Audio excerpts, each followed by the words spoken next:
ABC's Wide World of Sports is an American sports anthology television program that aired on the American Broadcasting Company from April 29, 1961 to January 3, 1998, primarily on Saturday afternoons. Hosted by Jim McKay, with a succession of co-hosts beginning in 1987. The title continued to be used for general sports programs on the network until 2006. In 2007, Wide World of Sports was named by Time magazine on its list of the 100 best television programs of all time. Weekend sports news updates on sister radio network ABC Sports Radio, operated by Cumulus Media Networks, continue to be branded under the similar title ABC's World of Sports. The program also lent its name to an athletic facility at Walt Disney World, the ESPN Wide World of Sports Complex, which was originally known as Disney's Wide World of Sports Complex from its opening in 1997 until 2010. History. Origins. Wide World of Sports was the creation of Edgar Sherrick through his company, Sports Programs, Inc. After selling his company to ABC, he hired a young Roone Arledge to produce the show.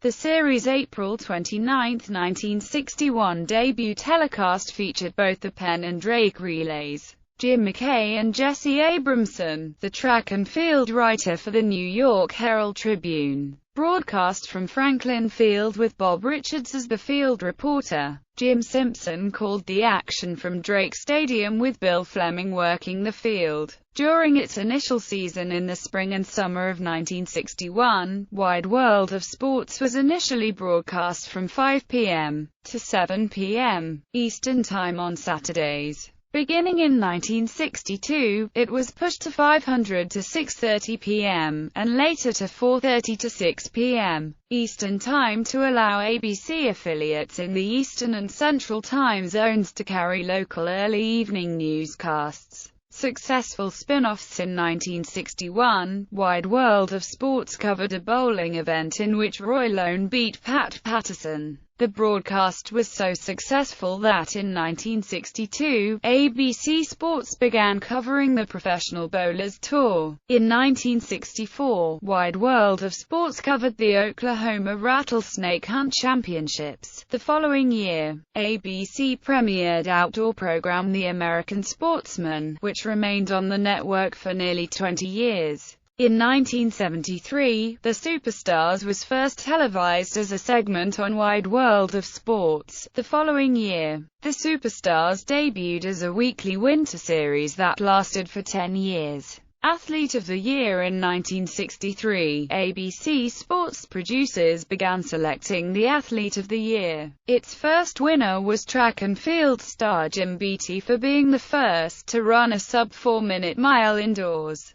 Through the years, this award was won by such now legendary athletes of Muhammad Ali, Jim Ryan, Lance Armstrong, Mario Andretti, Dennis Conner, Wayne Gretzky, Carl Lewis and Tiger Woods. The award was discontinued in 2001. The end of Wide World of Sports. In later years, with the rise of cable television offering more outlets for sports programming, Wide World of Sports lost many of the events that had been staples of the program for many years. Ultimately, on January 3, 1998, Jim McKay announced that Wide World of Sports, in its traditional anthology series, had been cancelled after a 37-year run. The Wide World of Sports name remained in use afterward as an umbrella title for ABC's weekend sports programming. In August 2006, ABC Sports came under the oversight of ESPN, under the relaunched banner name ESPN on ABC. The Wide World of Sports title continues to occasionally be revived for Saturday afternoon sports programming on ABC, most recently during the 140th Belmont Stakes as a tribute to Jim McKay, following his death in June 2008. Most of ABC's sports programming since Wide World of Sports ended as a program has been displaced from ABC and moved to ESPN. The cable network began producing its own anthology series on Saturday afternoons in 2010, ESPN Sports Saturday, which consists of documentaries originally featured on ESPN's E! 60 and 30 for 30 programs, and a modified version of the ESPN interactive series Sports Nation, titled Winner's Bracket format. Sports featured on Wide World of Sports. Wide World of Sports was intended to be a fill-in show for a single summer season, until the start of fall sports seasons, but became unexpectedly popular. The goal of the program was to showcase sports from around the globe, seldom, if ever, broadcast on American television. It originally ran for 2 hours on Saturday afternoons, but was later reduced to 90 minutes. Usually, Wide World featured 2 or 3 events per show. These included many types not previously seen on American television, such as hurling, rodeo, curling, GLI, firefighters competitions, wrist wrestling, powerlifting, surfing, logger sports, demolition derby, slow-pitch softball, barrel jumping, and badminton. NASCAR Grand National, Winston Cup racing was a Wide World of Sports staple until the late 1980s, when it became a regularly scheduled sporting event on the network. Traditional Olympic sports such as figure skating, skiing, gymnastics and track and field competitions were also regular features of the show. Another memorable regular feature in the 1960s and 1970s was Mexican cliff diving. The lone national television broadcast of the Continental Football League was a Wide World of Sports broadcast of the 1966 championship game. ABC paid the league $500 for a rights fee, a minuscule sum by professional football standards. First's Wide World of Sports was the first television program to air coverage of, among the events, Wimbledon, the Indianapolis 500, the NCAA Men's Basketball Championship, the Daytona 500, the U.S. Figure Skating Championships, the Monaco Grand Prix, the Little League World Series, the British Open Golf Tournament, the X Games and the Grey Cup.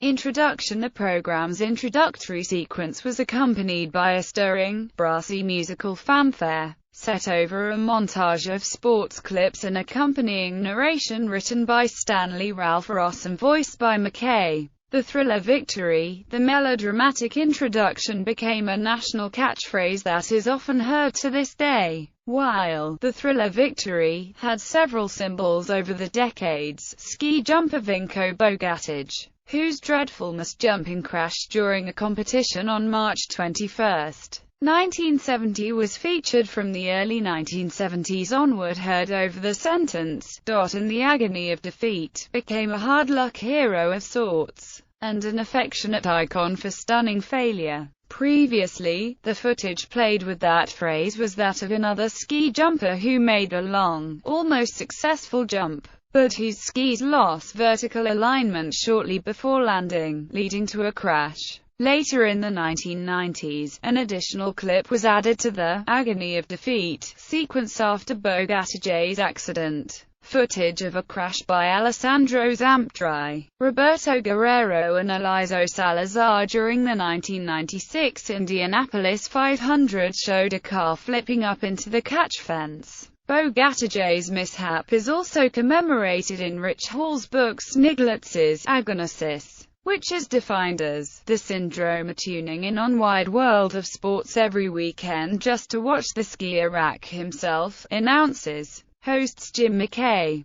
Becky Dixon, Frank Gifford, Julie Moran, John Saunders, Robin Roberts. Event announcers play-by-play Tim Brandt, Howard Cosell, Becky Dixon, Chris Economaki, Terry Gannon, Frank Gifford, Kurt Gowdy, Bill Fleming, Keith Jackson, Jim Lampley, Jim McKay, Al Michaels, Julie Moran, Brent Musburger, Paul Page, Bud Palmer, Jerry Punch, Robin Roberts, John Saunders, Chris Schenkel, Al Troutwig. Reporters Chris Economaki, Bill Fleming, Keith Jackson, Jim Lampley, David Letterman, Sterling Moss, Sam Posey, Jerry Punch, Jody Scheckter, O.J. Simpson, Lynn Swann, Al Trautwig, Leslie Visser, Roger Ward, John Watson, Jack Whitaker, analysts Donnie Ellison, Chris Economaki,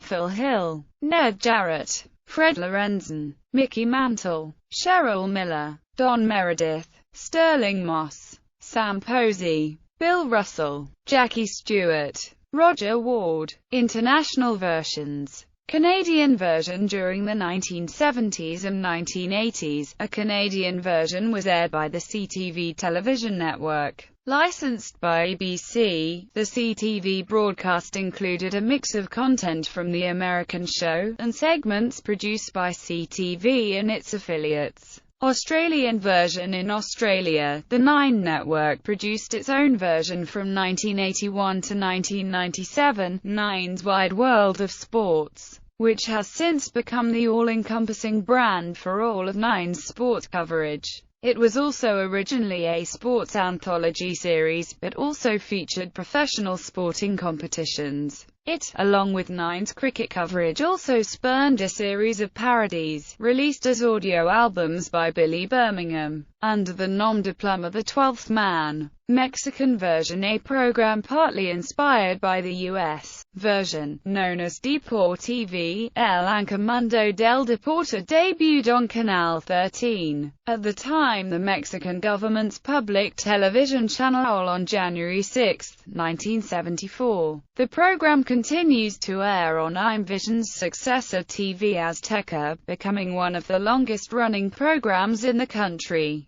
It was hosted by José Ramón Fernández from its inception until 2006, and is currently hosted by Antonio Rosique, Luis Garcia Postigo and Christian Martinoli.